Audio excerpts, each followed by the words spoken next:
Δυστυχώς χάσατε το προηγούμενο επεισόδιο που κουρεύαμε τα μαλλιά του Βαγγέλη. Δεν έχει φωτογραφία. Ναι. Αλλά αυτό δεν είναι φωτογραφία. Θα κουρεύουμε τα υπόλοιπα. Ωραία, τι λέξεις για αυτό. Από έτσι όπως έχεις φρενήσει, αντίθετα κάτα. Α, την πλάκα, ναι.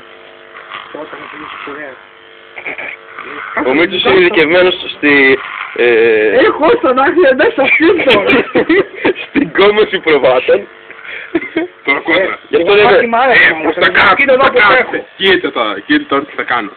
Πατέντα, να μαθαίνει τι οι νέοι. Μ' ακούτε, να μαθαίνει τι νέοι.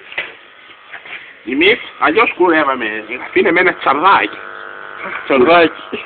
Στα πρόβατα. Όχι ρε μαλάκα τα πίσω, τα πίσω είναι χαρά ρε φίλε. Όχι, θέλω να με κάνουν θέση.